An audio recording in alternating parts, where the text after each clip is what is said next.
son point de vue paraît difficile, hein, elle va arriver par son charisme personnel à entraîner d'autres personnes. Et ensuite, il y a la capacité de créer, de se projeter dans ses œuvres, hein, d'imprimer sa marque et la qualité de ses relations dans ce que l'on fait. Par exemple, un bon médecin, c'est forcément quelqu'un qui a une technique médicale très au point, hein, mais qui est aussi respecté comme une personne vraiment honnête et qui a des relations profondes avec ses patients. Et donc à ce moment-là, ce médecin va vraiment jouer un rôle plus que médical. Surtout les médecins de famille jouent un rôle quand même très important dans la vie des gens. Mais je dirais que c'est le cas de toute personne qui a un peu d'autorité.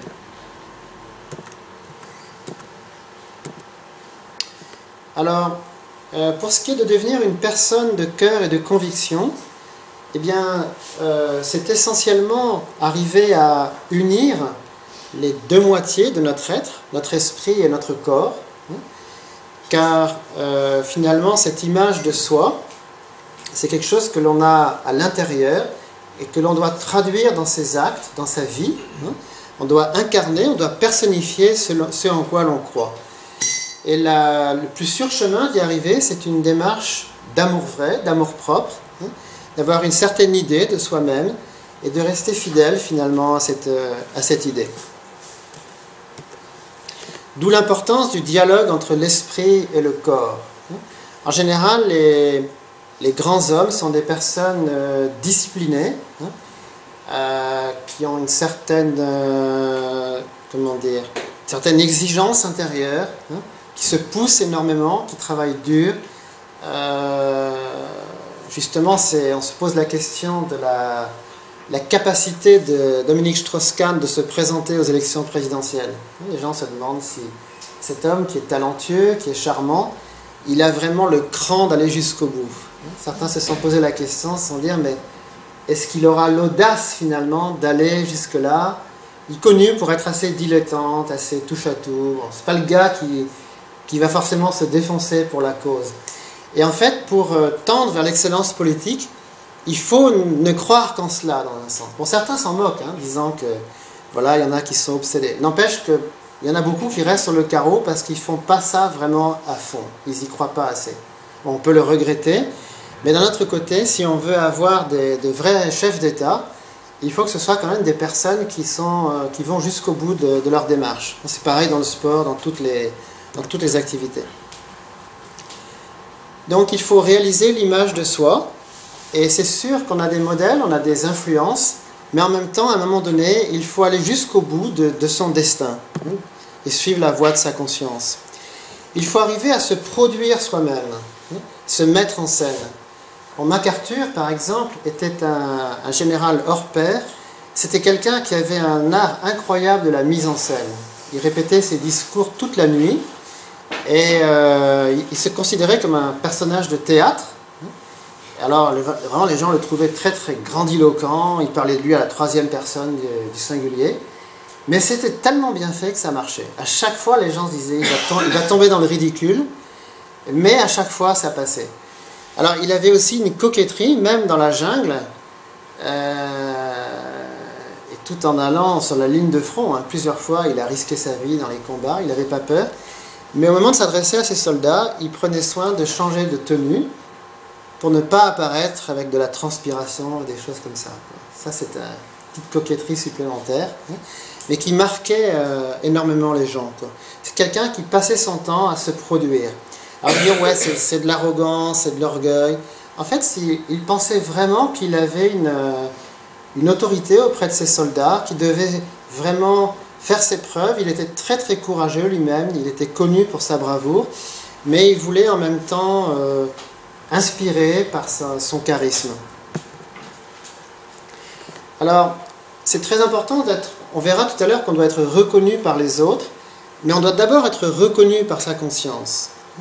Il y a des gens qui sont populaires, mais qui finalement, le soir venu, ne se sentent pas totalement en accord avec leur conscience. On peut très bien avoir l'acclamation de la foule, et la conscience dit à la personne, tu n'es qu'un menteur, tu n'es qu'un imposteur, en fait, tu ne crois pas vraiment en ce que tu dis. Et la première approbation, c'est celle de la conscience. D'unir son esprit et son corps, et de cultiver cette qualité personnelle. En fait, l'excellence est aussi solitaire. On est excellent quand il n'y a personne pour le voir. Les gens vraiment excellents le sont dans la vie intime quand il n'y a pas beaucoup de gens pour le voir. C'est facile finalement d'être excellent quand il y a des spectateurs avec des caméras partout. Mais les personnes vraiment de qualité mettent un point d'honneur à l'être à tout moment, dans les moments les plus intimes, même quand il n'y a personne pour les voir. Alors le deuxième but, c'est d'arriver à... Pardon ? Oui. Je vous interromps parce que en fait, vous utilisez le symbole, le tai chi. Ah, juste ici, oui, oui. Avec le yin et le yang. Pas exactement ici, non. Je vais y venir après. Ça, c'est plutôt la dualité esprit et corps. J'utilise ce symbole, mais pas avec le même sens. Oui. Vous l'utilisez après dans le voilà. yin et le yang. Voilà, oui. C'est la deuxième dualité. Oui, c'est ça. Oui, c'est ça. C'est tout à fait juste. Hein. En fait, l'excellence est une question de plénitude. Et la plénitude humaine, c'est effectivement l'union de l'homme et de la femme. Et auparavant, il y a l'unité de la personne, être soi-même. Mais ce n'est pas suffisant. Un homme peut être vraiment très très bien sans une femme, sans arriver à l'expérience du couple. Eh bien, il n'y a pas de plénitude de l'excellence. Donc l'humanité complète, c'est le couple. C'est cette unité qu'on arrive à créer avec l'autre sexe. Et pour y arriver, il faut l'amour vrai. C'est pas simplement une union charnelle, il faut vraiment une plénitude. Il faut justement que les deux êtres aient déjà atteint une certaine maturité, une certaine plénitude intérieure. Deux êtres qui sont encore mal formés, eh bien, auront du mal à s'accorder durablement. Ils vont peut-être s'accorder d'une façon épidermique de temps en temps, mais il n'y aura pas vraiment cette unité totale. Et ça ne s'improvise pas, c'est toute une histoire affective. On n'arrive pas au couple comme ça du jour au lendemain. C'est pour devenir vraiment un vrai couple, il y a toute une histoire personnelle qui dure des années, jusqu'à cette excellence affective, et ensuite donc devenir parent. Donc la réalisation du couple, c'est la réalisation de la vraie plénitude humaine. L'homme est créé pour la femme est créée pour l'homme. Et donc il faut arriver à vivre hors de soi, tout en trouvant son alter ego. Parce qu'il y a toujours cette idée de ressemblance. La personne qui va nous aider à atteindre l'excellence, c'est un reflet de nous-mêmes et un être complémentaire en même temps. Donc à partir de là, il va être possible de créer une famille. On sait que des gens qui sont vraiment très très doués, qui marquent leur temps, s'ils n'arrivent pas à léguer un héritage à leurs descendants, c'est une souffrance très très grande. Ils peuvent très bien avoir été acclamés, avoir eu des honneurs, mais tard venue, une personne qui n'a pas de descendance spirituelle ou physique va sentir un échec. Il y a quelque chose qui manque dans sa vie. Il n'a pas été reconnu en fait par les autres, par ses proches. Et donc c'est ça qui va en grande partie conditionner la capacité de se reproduire physiquement, mais aussi moralement. Il y a des parents finalement qui n'arrivent pas à laisser une trace dans leurs enfants ou leurs petits-enfants, même si la relation a été bonne, finalement l'héritage ne se maintient pas. Même sur le plan économique, c'est important. Je parlais du capitalisme allemand. C'est justement une de ses grandes forces, c'est que ce sont des entreprises familiales et l'image de marque se transmet de génération en génération. C'est pour ça d'ailleurs que les automobiles allemandes ont souvent le même style. Les Mercedes déclinent depuis 50 ans à peu près la même forme. On voit qu'il y a peu d'industriels qui arrivent à maintenir le design de génération en génération. Et souvent c'est lié à un savoir-faire familial, à tout un esprit de famille qui fait que l'âme reste dans les objets inanimés. Ce sont de véritables œuvres d'art.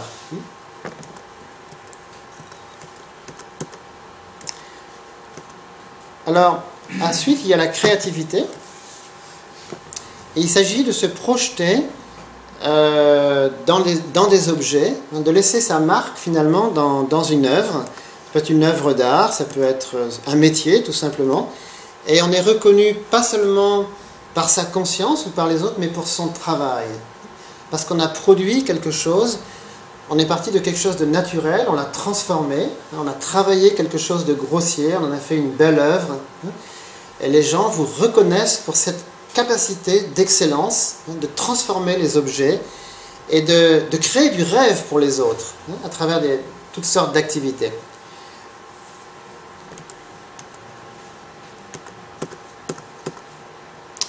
Alors, ici, j'arrive au bon modèle. Qu'est-ce qui fait qu'on arrive à ces trois domaines d'excellence? Eh bien, c'est que dans la société, il y a des personnes que les princifications appellent en position sujet. Ces personnes qui ont des responsabilités, qui ont un pouvoir. Et on peut en distinguer trois essentiellement. Les enseignants, qui transmettent, ça a été un petit peu dit à cette table, une science et de la sagesse aussi. Le grand prof de maths, c'est pas simplement quelqu'un qui vous enseigne les équations, mais qui vous transmet une certaine philosophie des mathématiques. C'est quelqu'un qui vous fait comprendre que les mathématiques, c'est pas seulement une histoire de chiffres, c'est une science humaine avant tout. Le maître des mathématiques, c'est l'être humain. Et il y a des profs de maths qui ont vraiment cette capacité de transmettre cette sagesse, et pas seulement la science. Je dirais que tous les professeurs ont cette capacité. Moi, j'ai eu des profs de lettres qui étaient intéressants, c'était des bibliothèques vivantes, ils pouvaient vous citer des textes par cœur. Mais je dirais que le vrai professeur de lettres vous apprend à écrire vous-même. Il vous apprend à vraiment vous faire votre propre bibliothèque, pas simplement, je dirais, voilà, connaître les cours, etc.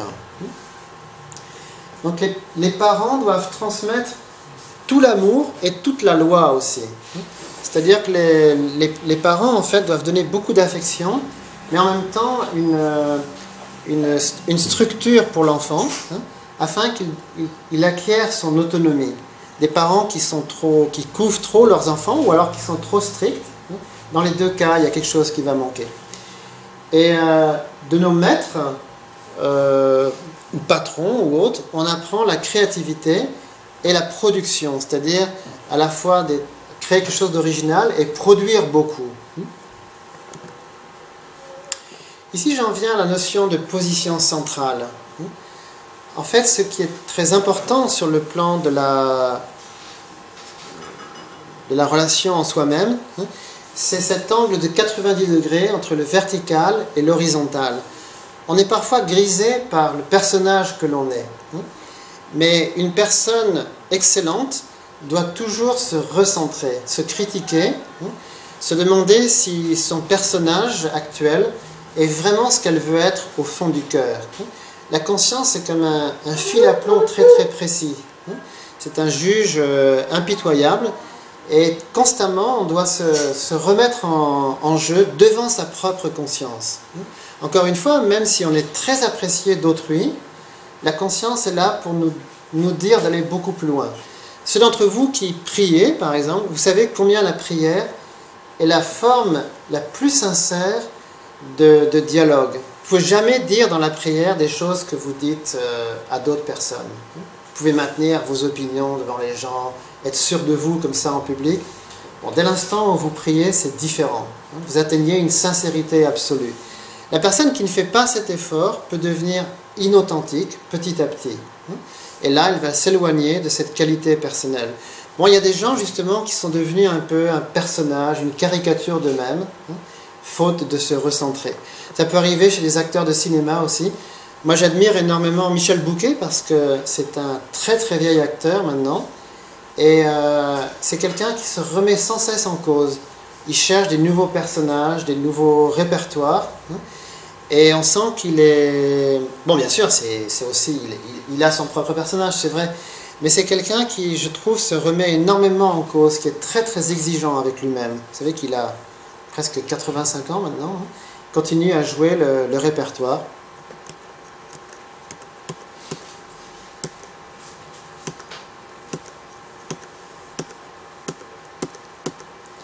Alors on peut dire la même chose dans les relations avec autrui.